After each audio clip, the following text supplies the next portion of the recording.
I am your friend, Dr. Charles Apoki. There is something I have observed that is very troubling, particularly with what happened in the Democratic Republic of Congo, where a Christian community were surrounded by Islamic militants and they wiped out the whole village.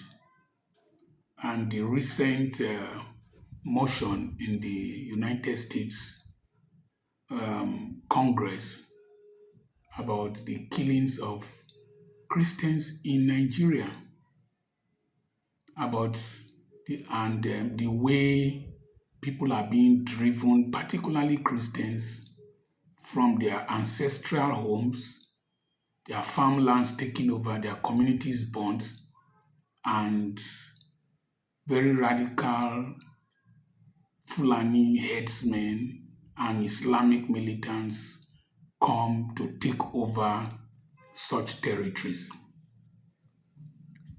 Remember that somebody said that these terrorists, bandits, and those who are treacherously destroying our people were not Nigerians. Remember that man, a former governor. Remember that his son said recently, has deleted the video, that if people of southern Kaduna do not do one thing, that they will see shege. Remember that same family said that anything done to a Fulani will not be forgiven, and that is a debt that somebody owes. Now, have you noticed that those who are the kidnappers, wherever they have arrested them, who are of Fulani extraction, they look haggard, they look tattered, they look hungry. You won't believe these are the people demanding millions and millions and hundreds of millions from people as ransom.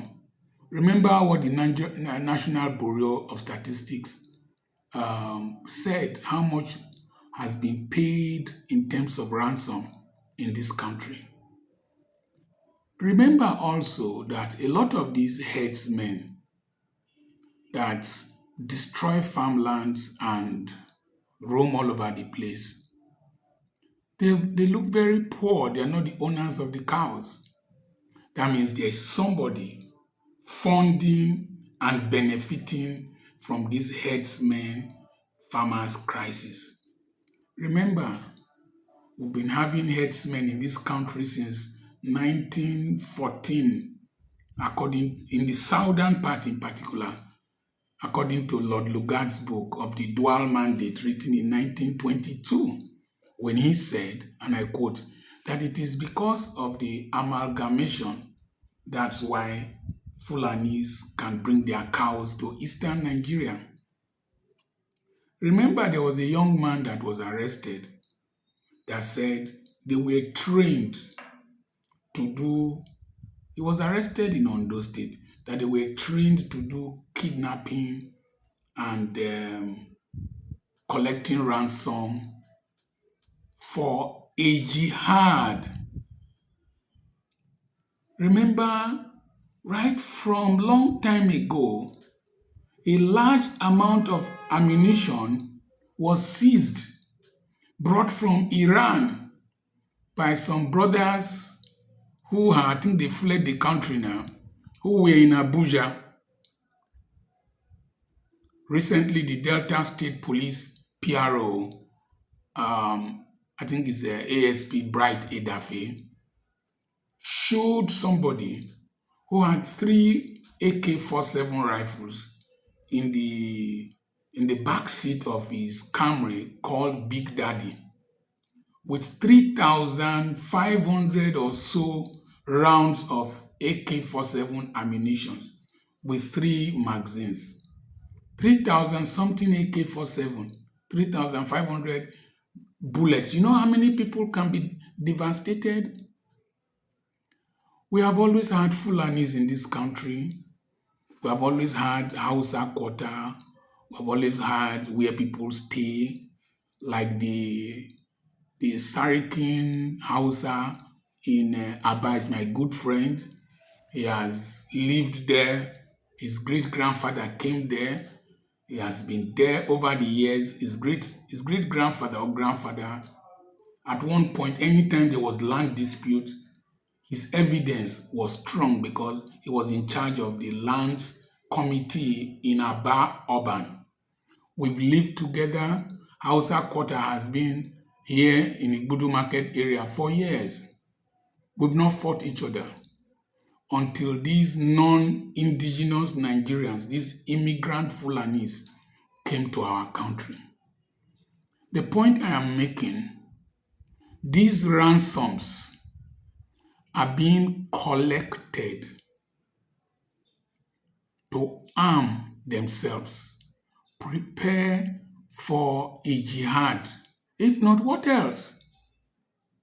I remember T.Y. Danjuma said that top military personnel, security agencies, let me use a blanket word, collaborate allegedly with bandits and terrorists. So could it be that we are being surrounded by Islamic jihadists who are bent on taking over our country and governance? Some of their sponsors are in top positions in this country. The ones that have declared before now, the ones that have been arrested, the ones that bandits were seen in their homes are in top positions in this country. And many of us, Muslims and Christians, are very naive. Radical Islam does not know Muslim or Christian. They will deal with every person who does not follow their style of Islam. And we are playing with a keg of gunpowder and we are smoking a cigar. As weighty as some of the discussions on social media are, I think they are a distraction. Like as I said about the need for national reorientation, I did another video, the need to restore, to modernize, and to preserve our social values in this country.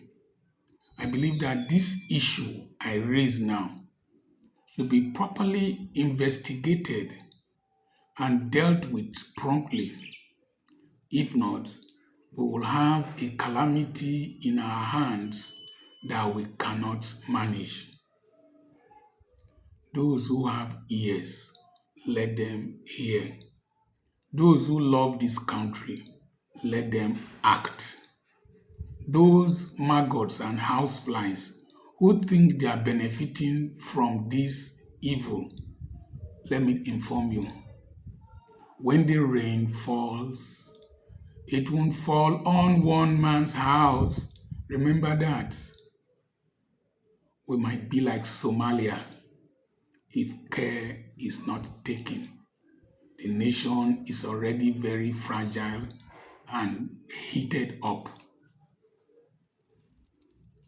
I remain Dr. Charles Apoki.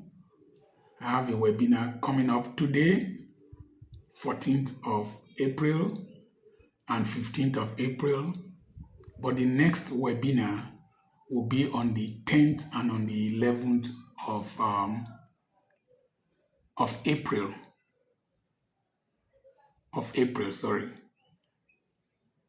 The one of today is 14th and 15th of March. The next one will be 10th and 11th of April. and it is tagged how to handle provocation in marriage, the business place, the workplace, and in society.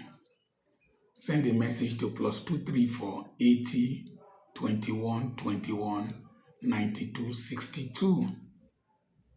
I have properties for sale. Send a message to that same number +234 80 21 21 92 62. I will be in the UK. I will be on a tour of the UK. I've never been to the UK up till this time. So I will be in London. I'll go to Manchester, Glasgow. Somebody has already booked a Chinese restaurant for my birthday on the 27th of April. I would like to visit Cardiff and what's the capital of Northern Ireland again? Belfast. I would like to visit Stonehenge. I would like to visit Cambridge and Oxford, Manchester City Stadium, Manchester United Stadium, and any other interesting places. If you want to be part of those who will host me, kindly send a message to +234 80 21 21 92 62. God bless you.